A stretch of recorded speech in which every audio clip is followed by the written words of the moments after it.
మమకారం అయిపోయిందండి బాబు. నన్ను నన్ను నేను చూడలేనమ్మో అనుకున్నానండి నేను.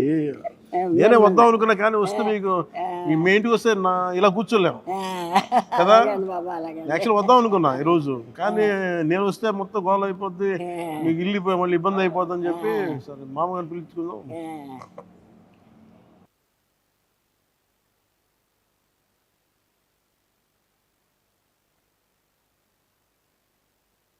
సార్ మీకోసం ఇది చెక్ ఒకటి ఇస్తున్నా, ఇది మీరు బ్యాంకులో వేసుకోండి, 50,000 రూపాయలు.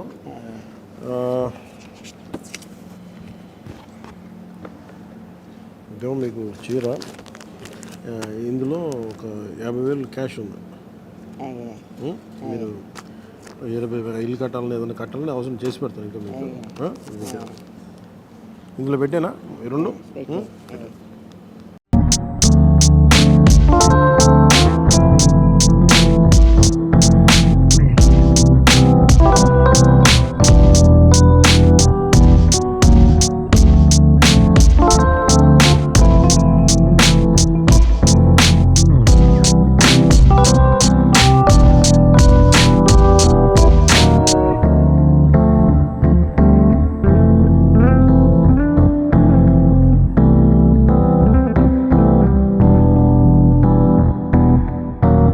చూసారు కదండి. మరి ఈ వీడియో కనుక మీకు నచ్చినట్లయితే ఒక లైక్ కొట్టేసి మీ అభిప్రాయాన్ని కూడా కామెంట్ బాక్స్లో తెలియజేస్తూ ఇలాంటి ఇంట్రెస్టింగ్ అప్డేట్స్ కోసం మా ఛానల్ని సబ్స్క్రైబ్ చేసుకోండి.